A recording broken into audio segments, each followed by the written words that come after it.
على كل حال يعني في الحقيقة لما تكلمت زيدوا لي عملا إذا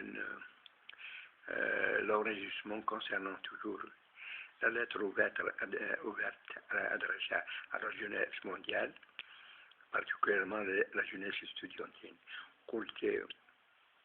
Il n'y a que la jeunesse estudiantine, la jeunesse d'une manière générale, et surtout estudiantine, qui peut mettre de l'ordre dans cette planète. Oui, en faisant de l'université, en donnant à l'université sa propre place et dans une orientation de formation scientifique. Oui, la science est basée sur la logique. La logique est basée sur la morale. La morale est basée sur la conscience. Ah oui, exactement. Donc, il faudrait que l'université soit une pépinière de cadres, pour qu'elle soit une pépinière de cadres, elle doit absolument, en premier lieu, faire une réforme digne de ce nom. Cette réforme, c'est quoi? C'est assainir l'université de toutes les idéologies. Oui, l'université doit être une université scientifique,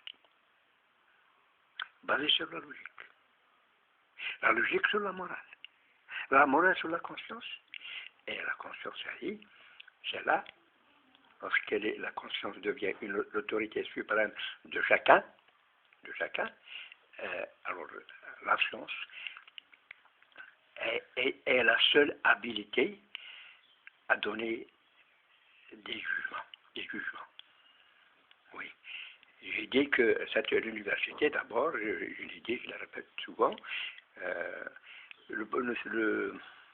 la question de répétition des mots et des phrases, mais il ne faut pas tenir compte de ce qu'on vous dit sur la politique académique dans le monde actuellement. Je ne parle pas pour plaire, je ne fais pas de la phrasologie, c'est pas pour enjoliver les phrases.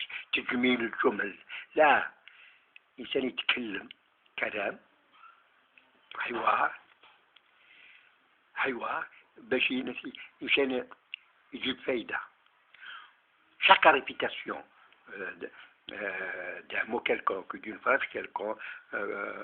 quelconque, apporte en elle-même une nouvelle information, une nouvelle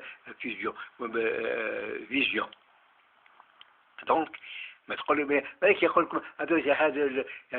répétitions, non. Toutes les règles actuellement connues dans toutes les universités, c'est des règles à rejeter. À rejeter carrément.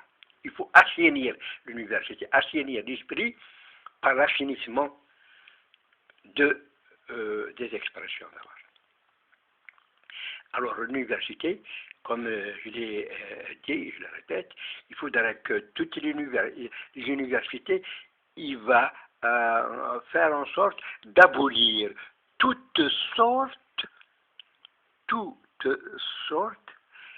politiques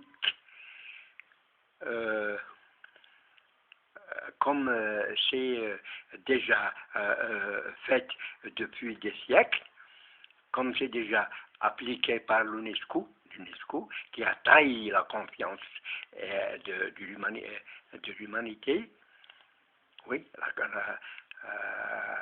l'UNESCO a trahi la confiance de l'humanité. L'UNESCO, elle est en train de faire, depuis sa création, par le colonialisme et l'impérialisme, pour justifier, pour légitimer toutes les exactions de tous les massacres du colonialisme, toutes les exploitations de l'homme par l'homme, toutes les invasions. Oui, l'UNESCO ne fait que ça. L'UNESCO est dans son but d'annuler carrément l'esprit du nationalisme, pour qu'il n'y ait plus de nationalisme. Oui, cette politique de mondialisation, parce que le colonialisme, c'est quoi? Le colonialisme, il est contre le nationalisme. C'est contre le nationalisme. Qui c'est qui est contre le colonialisme? C'est les nationalistes, c'est le nationalisme. C'est le nationalisme qui libère les pays du colonialisme. Alors le colonialisme fait tout pour annuler à jamais dans l'esprit de tous les citoyens le nationalisme. Oui. Et avec l'arabisation, elle a réussi à dépersonnaliser, à dénationaliser 21 pays. 21 pays. Oui, l'arabisation, qu'on a commencé par le trottoir, après par le couloir, après par le dortoir, et après maintenant l'abattoir. C'est l'arabisation qui fait qu'elle a entraîné les peuples à l'abattoir. Oui, l'abattoir. Ça a commencé avec le trottoir. Ça a commencé avec le couloir. Puis avec le dortoir. Eh bien, dès qu'on se lève de ce dortoir, on nous jette dans dans l'abattoir. Dès qu'un peuple se réveille, il se lève dans cette dortoir, hop, et on le pousse dans l'abattoir. Oui. Pour eux, la patrie, c'est un dortoir, il faut dormir, c'est tout. Il ne faut pas avoir l'esprit du patriotisme, du nationalisme, surtout du continentalisme, non. Alors, donc l'université doit dénoncer tout ça. Et comment? Il faut enlever le monopole du judaïsme, le monopole du christianisme, le monopole de l'islamisme. Oui. Ce sont des ouvrages, ce sont des livres sacrés, c'est des messages de Dieu envoyés à toute l'humanité. Donc tout ça, c'est un patrimoine de toute l'humanité. La Bible doit être enseignée au même titre que l'Évangile, au même titre que le Coran. Et tous les élèves, tous les étudiants en première année doivent avoir leur module avec des bons points sur les trois livres sacrés. Le Coran, l'Évangile et la Bible. Comme ça, tous les étudiants doivent avoir le même niveau sur ces machins. Ouais. On n'est pas obligé de devenir, d'être musulman pour apprendre le Coran. On n'est pas obligé de le prendre par cœur, de l'apprendre par cœur. On n'est pas obligé d'être chrétien pour apprendre l'Évangile. On n'est pas obligé d'être juif pour apprendre le machin. Ce sont des ouvrages. C'est comme on lit on va le prendre pour un ouvrage comme Victor Hugo, comme Louis de Massignon, comme Alexandre Dumas, et الآخري كما كتاب نتاع بالعربية تاع حسين والآخر ولا نتاع إنسان آخر ابن العربي ولا الكندي ولا غيرهم. أيوه. Non, on doit lire, on doit les apprendre. Ah ben, l'université doit obligatoirement, à tous les étudiants, d'avoir un module sur les trois messages sacrés. Comme ça, il n'y aura pas de monopole. Qui c'est qui a partagé ce monde en 1000 morceaux? C'est les juifs. Les judéistes, les gens de la synagogue en plusieurs sectes, le christianisme en plusieurs sectes, l'islam en plusieurs sectes. Ah ben, ils ont partagé le monde, la religion de Dieu, ils l'ont partagé en religion de prophètes. Non, les prophètes, ce sont des messagers, des facteurs qui nous ont... Non, Le judaïsme n'est pas une religion propre à Moïse, ni le christianisme propre à Jésus, ni le Coran propre à Mohammed. Non, c'est des facteurs. Cela, des facteurs, c'est tout. On doit et entre ce qui est vrai ou ce qui est faux dans ces ouvrages divins, il n'y a que la science. Il n'y a que la science qui est habilitée à dire tel verset est confirmé par la science. Tel verset n'est pas encore confirmé par la science, on le met de côté. C'est pas un imam de la mosquée qui va... Je ne vais pas écouter l'imam de la mosquée ce qu'il dit sur Mohammed, ni au pasteur de l'église ce qu'il dit sur Isa, sur Jésus, ni au rabbin ce qu'il dit sur Moïse.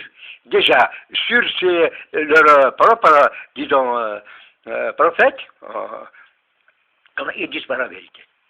Alors comment croire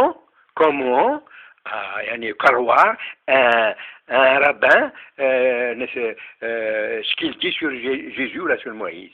Ou bien comment croire un pasteur ce qu'il dit sur Moïse ou sur Mohammed? Ou bien comment croire un imam à la mosquée ce qu'il dit sur Jésus et sur Moïse?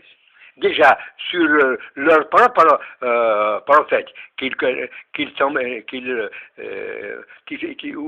semblant d'adorer, ils ne disent pas la vérité. Ils n'ont jamais dit la vérité sur Moïse, ils n'ont jamais dit la vérité sur Jésus, ils n'ont jamais dit la vérité sur Mohammed. Oui. Alors à ce moment-là, on lit directement, on les prend en tant que ces ouvrages, en tant que il y a vraiment machin historique de l'humanité.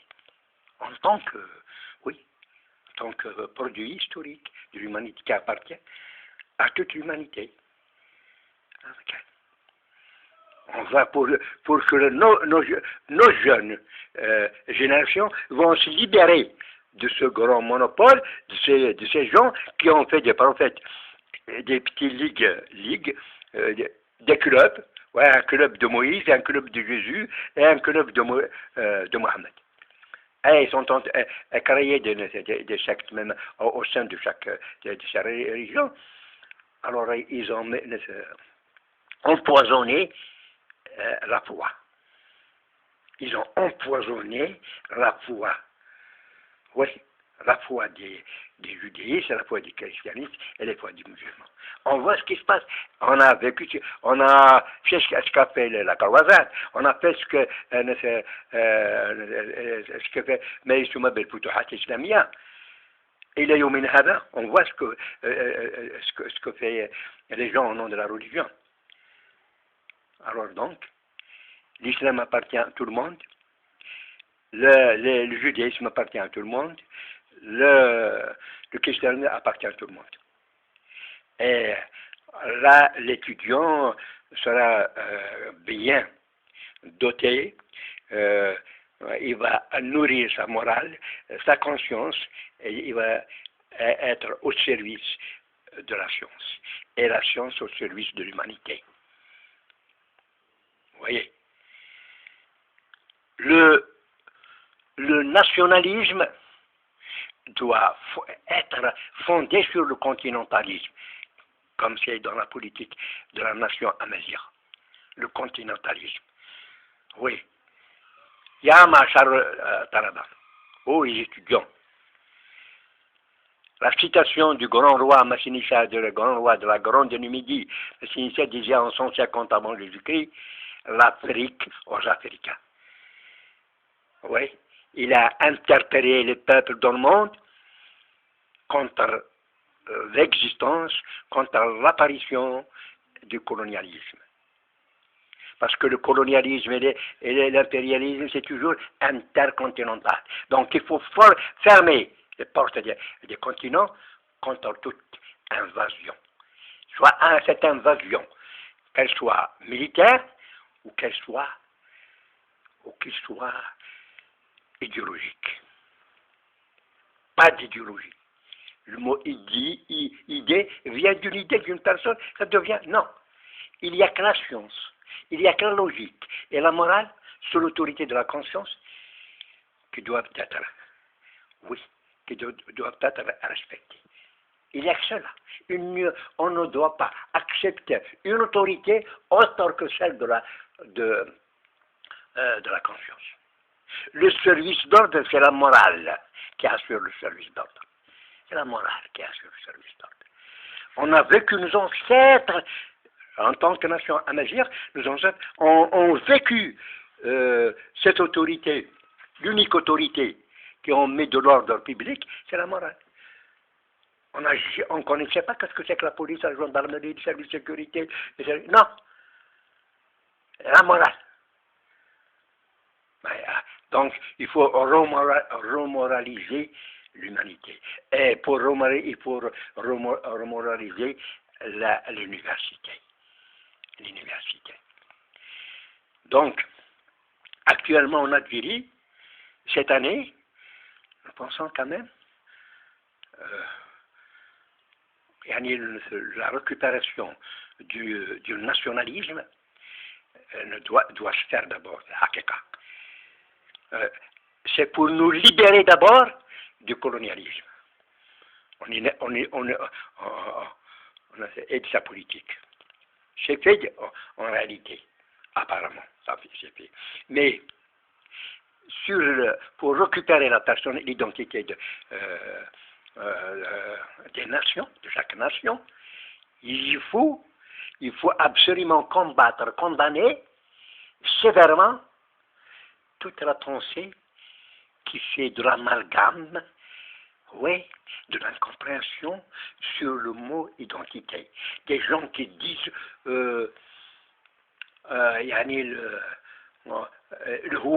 l'islam kahouya, ou l'arabie kahouya.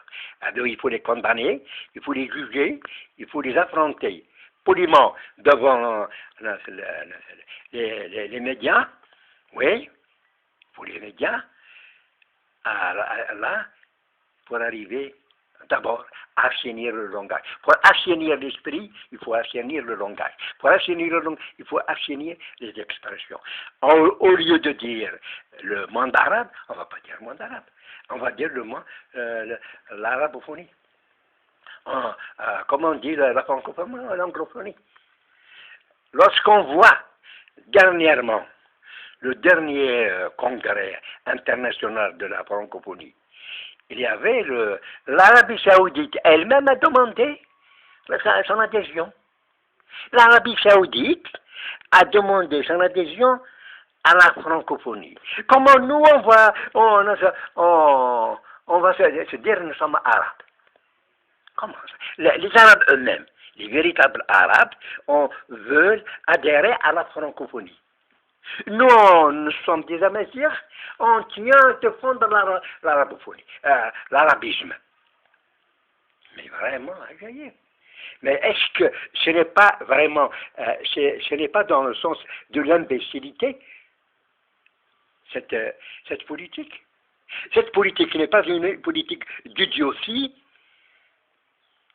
Assainir nos langages. Monsieur les gens qui paraissent l'arabisme, est-ce que dire que nous sommes dans la francophonie, est-ce que haram? Et pourtant c'est le mot le plus vrai. Nous sommes dans l'arabophonie.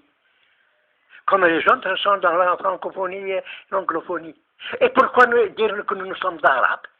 Pourquoi alors dire, si nous disons nous sommes arabes. Arabe, c'est pour réserver notre place à l'enfer. Dans l'enfer.